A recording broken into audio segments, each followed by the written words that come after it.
Hello and welcome to Tableau. Today I'm going to show you how to build Bollinger Bands inside of Tableau Desktop.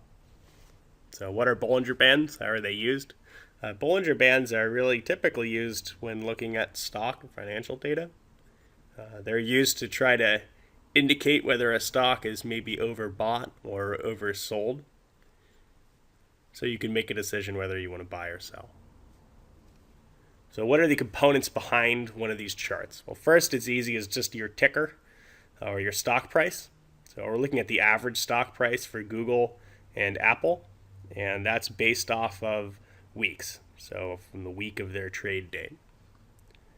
If you do own one of these stocks, you do not need to call your broker. This is pretty old data, so no worries. The other component are the bands themselves. So they consist of 3 lines, and there are these gray lines that you're seeing for each stock.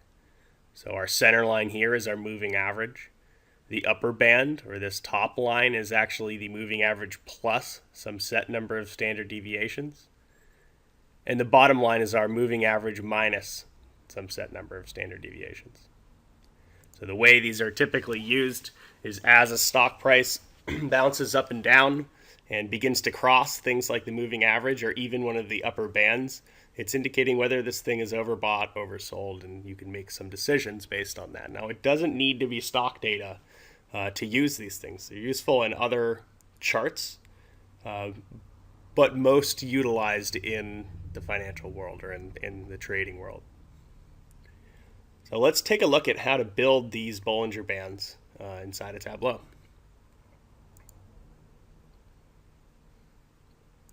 So let's add the base part for our chart here. Let's just grab our trade date. We'll go with that continuous week again. And let's just grab our close price. And let's filter down to one stock. So let's grab our ticker symbol. And let's just grab Apple here. Last thing I'm going to do, just for sort of aesthetic purposes, is to just filter this down to a smaller range of dates. So we don't need to see everything from 1995. Maybe I just want to see the crash onward. Let's grab the end of 2007. Okay, so let's go ahead and start building some of the components for this Bollinger Band chart. So I'm going to create a calculated field. And this is just going to be for our moving average.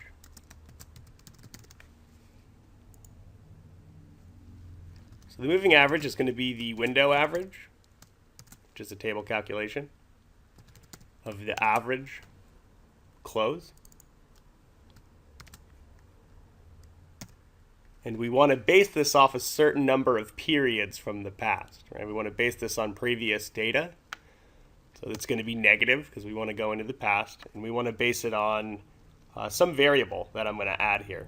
Actually choose the number of periods for the moving average is actually built out. You could hard code these. I could say this chart is just going to be 20 periods in the past is what we're basing each one of our moving average points off of. But I prefer to make this a variable, make this a parameter. So myself or my end users are going to be able to change that themselves without having to come in and change the calculated field. So let's just edit this so you can see how this parameter is created. It's pretty simple. It's just an integer. So that's whole numbers. Current value 30. That doesn't matter. We can change that later. What matters here is that we're picking a range of values that my end user can choose from between 1 and 50. Because that just makes sense for these particular charts. Although sometimes you might want to see more if we're going with days or something like that. We want to see a 200-day moving average or something, you can change this range. I'm just going to go with 1 to 50 for now. Let's go ahead and just add that to our chart. Comma 0 at the end is just saying going from our current position. So go ahead and just add that and don't worry about it. And let's take that moving average and actually drop it onto our chart. I'm just going to come over here to this axis and just drop it. Don't forget to synchronize your axes, or you might be looking at some poor data. And now we have the moving average compared to the actual average close price for each week. Last thing we need to do is to build our upper and lower bands. So how do we do that? Let's build it out.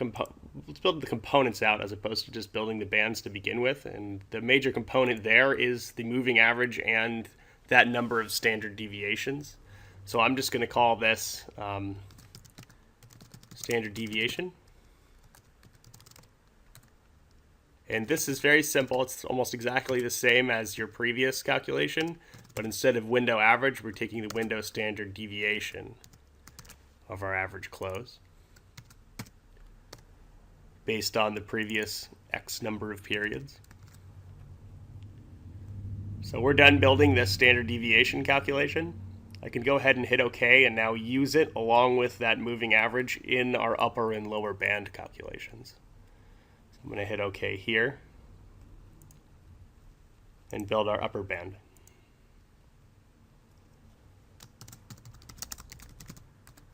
So pretty simple. Our upper band is just our moving average plus the value for the standard deviation times the number of standard deviations that we want. So if I wanted 2, I could add a 2 here, or 1.5 or whatever I want, but really I want my end user to be able to make that decision too. So let's just add another parameter. So here we have number of standard deviations already built out. Let's go ahead and add it. Let's edit it and see what it looks like. Just the only difference here is that this is float as opposed to integer. Data type float allows for these decimal places, whereas integer is really just whole numbers. So you're going to want to do float for a number of standard deviations, unless you want to lock your end users into only choosing a whole round number for your standard deviations. So I choose float. You can use whatever you want. I'm giving the ability to choose between 0.01 and 4. You can change that too. This is all your choice.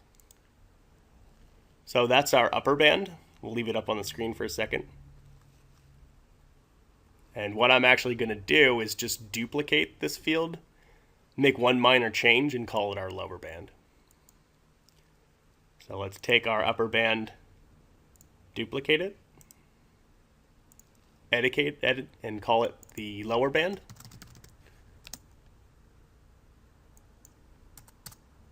And instead of adding that standard deviation, let's just subtract it. Great. So now we have our upper and lower bands. Let's add them to the view. I'm just going to take them and drag them over to my axis here. Add a lower band. Add an upper band. And I can change these colors however I want. Right? So perhaps I want to actually bump the transparency down a little bit so that my actual stock price pops out a little more. That's just clicking color and bumping your transparency down or opacity down. All right, so that's Bollinger Bands. What's interesting about these and very useful is that very little is hard-coded here. So I can show both of these parameter controls, make my modifications, and everything is going to shift based off of these selections. So it's very nice in that essence. The other interesting part is that we're basing it off of periods, not necessarily weeks. So if I wanted to actually see this chart by months, maybe just bump this down to a 9-month moving average, it's very easy to do that without having to create a whole new chart. So very robust type of chart, especially when you add these parameters. So it's very useful, very useful. Okay, so thank you. If you have any more questions about this, there's actually a workbook attached to this page that has an exercise that goes through building one of these charts with an example as well. So feel free to download that if you feel like you need a little extra help. And thank you for your time today.